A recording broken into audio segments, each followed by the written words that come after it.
Les mécanismes psychopathologiques selon le modèle humaniste. Le modèle humaniste développe l'idée que les événements de l'existence, agressivité, indifférence, conditions de vie, tout comme la prégnance de conflits intérieurs, peuvent rendre difficile la croissance de l'être humain vers la maturité, entre parenthèses, voire interrompre cette maturité. D'une manière plus générale, c'est la poussée même de la société qui peut empêcher le développement de l'individu en faisant pression sur lui par ses codes et ses règles, souvent implicites. Le modèle humaniste est principalement porté par Carl Rogers, psychologue américain et créateur d'une psychothérapie non directive appelée approche centrée sur la personne. Ce modèle est dit humaniste parce qu'il est basé sur une conception positive de l'homme. Donc ce modèle est dit humaniste parce qu'il est basé sur une conception positive de l'homme et sur une approche thérapeutique dans laquelle le sujet est appelé à faire des choix personnels. L'approche centrée sur la personne. Pour Carl Rogers, l'être humain est mu par un principe de croissance qui l'anime depuis la naissance jusqu'à la mort et qui lui permet de progresser vers la maturité, c'est-à-dire vers la capacité de se connaître et de s'accepter tel qu'il est et de faire des choix en toute conscience. Plusieurs postulats sont à prendre en compte. L'existence d'un champ phénoménal. Le champ explicatif auquel se réfère Carl Rogers est la phénoménologie, mouvement philosophique qui s'attache à décrire les phénomènes, c'est-à-dire les faits qui apparaissent à la conscience. Pour Carl Rogers, ce sont les expériences immédiates vécues dans l'ici et maintenant qui importent pour le sujet, préférentiellement aux phénomènes conscients. Le sujet ne subit pas le poids de son histoire ni de conditionnements divers. En revanche, il évolue en permanence en fonction de ses expériences de vie et des choix qu'il pose dans son existence. Dans ce monde d'expériences, ce qui compte avant tout, pour l'homme mature, ce sont les expériences subjectives, c'est-à-dire l'impact émotionnel vécu au travers de ces expériences. La finalité du développement de l'homme mature. L'acceptation de soi et l'acceptation de l'autre. La finalité du développement de l'homme est la maturité. Celle-ci correspond à la capacité de connaître et d'accepter la nature profonde de sa personnalité, incluant qualités et défauts. L'homme mature est donc celui qui ne se ment pas à lui-même. Il est un solide défenseur de ses propres sentiments, il les connaît, les accepte et les revendique. Il développe également la capacité de placer l'autre en qualité d'interlocuteur à égale valeur de soi, tel qu'il est avec ses qualités et ses imperfections.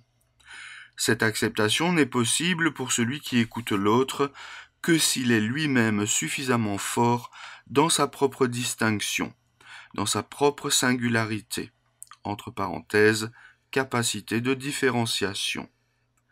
Ainsi, il ne se laisse pas entraîner dans des réactions incontrôlables liées aux difficultés d'existence de l'autre. Agressivité, dépendance, dépression, peur, manipulation, etc. L'acceptation de soi et de l'autre demande à l'individu de lutter contre le tropisme social qui impose aux relations entre individus l'adoption de rôles spécifiques, ainsi qu'une certaine distance, voire de la méfiance. La tendance à l'actualisation de l'être humain.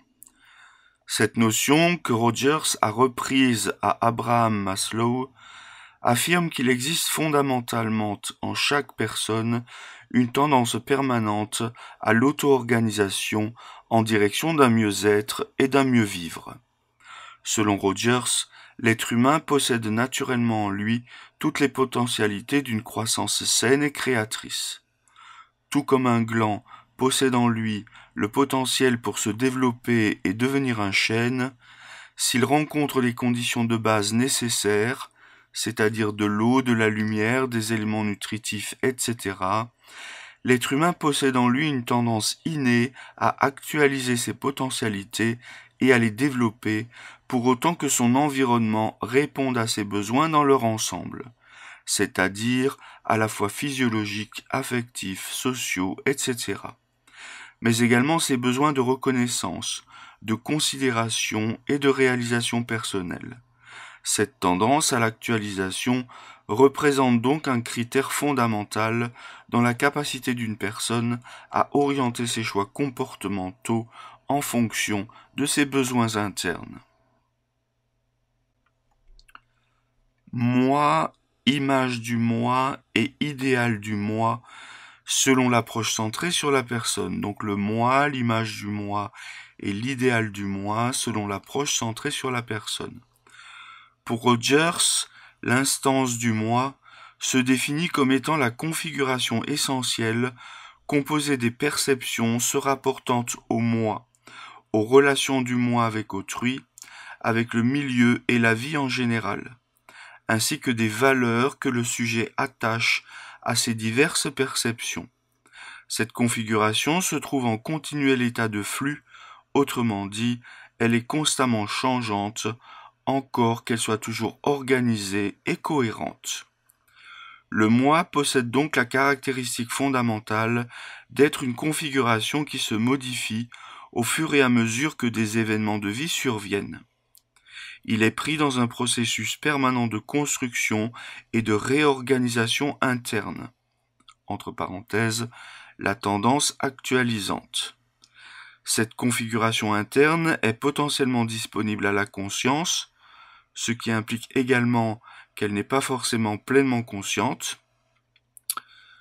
Le moi va également réguler le comportement de la personne dans la mesure où il va filtrer les éléments qui sont en accord avec lui, les rendant disponibles à la conscience, et écarter les éléments qui ne s'harmonisent pas avec lui, et qui sont alors, entre guillemets, interceptés. L'image du soi, du moi, l'image du moi, le self-concept, correspond à la partie de la conscience d'une personne qui lui permet de se différencier de l'autre. L'expérience constante des interactions entre l'organisme et le milieu permet la survenue de la conscience d'exister en tant qu'être différencié de l'autre, formant graduellement l'image du moi. Le moi idéal, idéal self, correspond quant à lui à l'ensemble des caractéristiques idéales que la personne voudrait pouvoir posséder, comme représentatives et descriptives d'elle-même. Du normal au pathologique. Donc du normal au pathologique. Une personne en état de santé psychique qui fonctionne pleinement se caractérise donc par une grande capacité de congruence entre ce qu'elle est réellement, dans ses sentiments, ses pensées et ses actes, et la manière dont elle s'exprime dans la vie. Cette capacité peut cependant être entravée par divers éléments à la fois externes et internes. La perte de liberté expérientielle par besoin de considération positive. Au fur et à mesure que l'enfant se développe grâce aux relations qu'il établit avec les personnes importantes pour lui, donc au fur et à mesure que l'enfant se développe grâce aux relations qu'il établit avec les personnes importantes pour lui, l'image qu'il a de lui-même demande sans cesse à être assurée et considérée. S'il vit dans un environnement critique qui juge et condamne ce qu'il ressent, il apprend, pour se protéger et être apprécié, à se couper de ce qu'il ressent de façon spontanée. C'est la perte de la liberté expérientielle. L'enfant puis l'adulte est alors dans l'incapacité d'être dans l'acceptation de soi, de se montrer autre tel qu'il est en toute sincérité, de se montrer autre que ce qu'il est en toute sincérité et d'accepter les autres tels qu'ils sont. L'incongruence fondamentale entre l'expérience vécue et le moi. Afin de conserver de l'estime à ses propres yeux, il arrive alors qu'une personne introjecte, intègre comme sienne, les valeurs des personnes qui constituent une référence pour elle. Afin de s'assurer une appréciation positive de la part de son entourage, elle peut avoir tendance à placer son centre d'évaluation à l'extérieur d'elle-même. Elle finit parfois par ne plus avoir comme critères et normes personnelles que ceux importés des autres. La possibilité pour elle de vivre authentiquement sa vie se voit alors restreinte. Elle perçoit ce qui lui arrive de façon sélective, en fonction de ce qu'elle pense devoir faire pour être appréciée et considérée par son entourage. C'est ce que Rogers appelle l'incongruence ou le désaccord fondamental. Afin de défendre son moi, la personne intercepte sa réalité intérieure et un décalage progressif s'opère entre son expérience de vie et son moi conscient. Sa tendance naturelle à réaliser pleinement ses potentialités est empêchée. Un état de souffrance s'installe alors, la personne utilisant l'essentiel de son énergie à se leurrer elle-même ainsi que son entourage. Donc, la personne utilise l'essentiel de son énergie à se leurrer elle-même ainsi que son entourage, se trouvant dans l'impossibilité de se déployer dans le monde. La désorganisation psychique. Au cours d'une expérience critique de vie qui dévoile son désaccord interne, la personne voit l'image qu'elle a d'elle-même atteinte. Son état d'incongruence fondamentale l'empêche de prendre conscience de ce qui lui arrive réellement, c'est-à-dire de symboliser l'expérience vécue. Un effondrement psychique se produit, entre parenthèses, le choc de la prise de conscience. Elle devient vulnérable, est envahie par l'angoisse et sombre dans la désorganisation psychique. La perte de liberté expérientielle et l'état d'incongruence fondamentale vécu par la personne pourront alors avoir pour conséquence une incapacité à évaluer ses propres besoins, une désorganisation psychique.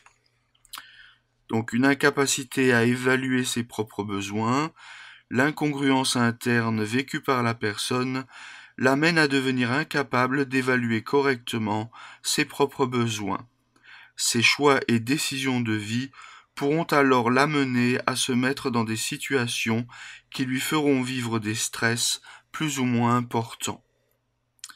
Et une désorganisation psychique, donc au cours d'une expérience critique de vie qui dévoile son désaccord interne, la personne peut voir l'image qu'elle a d'elle-même atteinte, son état d'incongruence fondamentale l'empêchant de prendre conscience de ce qui lui arrive réellement, c'est-à-dire de symboliser l'expérience vécue.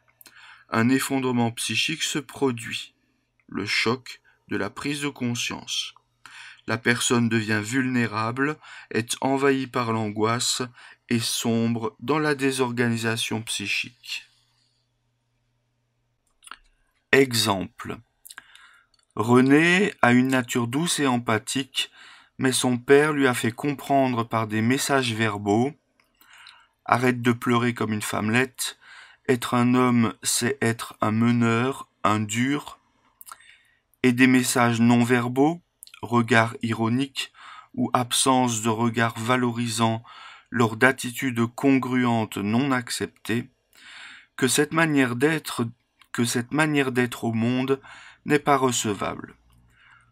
Pour recevoir des remarques et des regards valorisants de la part de son père, il a alors accepté de s'inscrire au rugby alors qu'il aurait aimé faire de la danse classique, de devenir chef de classe, alors que parler devant les autres et aux professeurs le terrifie, et de devenir chef d'équipe dans son travail alors qu'il aurait préféré rester anonyme dans la masse des ouvriers.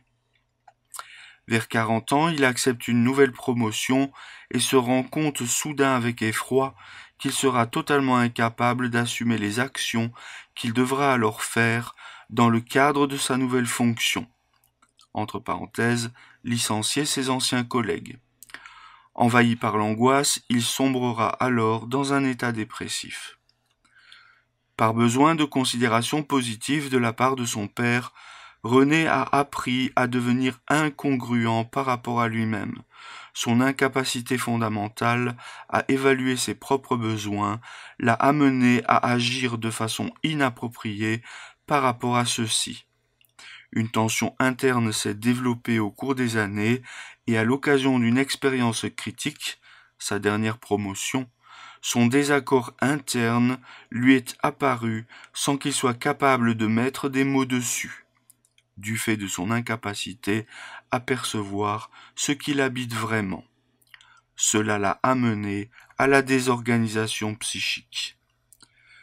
Dans ce modèle de compréhension de l'humain, ce sont les expériences inscrites dans le présent, dans l'ici et maintenant, qui conditionnent la capacité de l'individu à se voir, à s'accepter et à se montrer tel qu'il est. Mais plus le temps passe, plus le sujet, contraint par ses expériences de vie, doit dissimuler ce qu'il est réellement. Plus il doit se refuser à lui-même pour se conformer aux exigences d'autrui. Sa vérité intérieure devient de plus en plus incongrue à ses propres yeux, comme si ses propres sentiments étaient inacceptables. Il ne peut vivre alors qu'en n'étant jamais réellement lui-même. L'individu devient alors un véritable étranger à lui-même et cela signe un état pathologique. Les points clés à retenir. Selon le modèle humaniste, l'état pathologique apparaît quand une personne se coupe de ce qu'elle ressent de façon spontanée afin de plaire aux personnes signifiantes pour elle, celles-ci n'acceptant pas ses sentiments réels. Donc une personne se coupe de ce qu'elle ressent de façon spontanée afin de plaire aux personnes signifiantes pour elle, celles-ci n'acceptant pas ses sentiments réels. Elle vit en désaccord fondamental avec ses propres valeurs, toujours par besoin d'être acceptée par autrui. La personne devient alors incapable d'évaluer ses propres besoins et ses choix de vie sans ressente. Donc la personne devient alors incapable d'évaluer ses propres besoins et ses choix de vie sans ressente, ne lui correspondant pas forcément, cela occasionnant un stress intense chez elle. À la moindre expérience critique, elle risque alors de s'effondrer, étant incapable d'objectiver ce qui lui arrive. Donc je reprends les points clés à retenir. Selon le modèle humaniste, l'état pathologique apparaît quand une personne se coupe de ce qu'elle ressent de façon spontanée afin de plaire aux personnes signifiantes pour elle, celles-ci n'acceptant pas ses sentiments réels. Elle vit en désaccord fondamental avec ses propres valeurs, toujours par besoin d'être acceptée par autrui. La personne devient alors incapable d'évaluer ses propres besoins et ses choix de vie sans ressente, ne lui correspondant pas forcément, cela occasionnant un stress intense chez elle. À la moindre expérience critique, elle risque alors de s'effondrer, étant incapable d'objectiver ce qui lui arrive.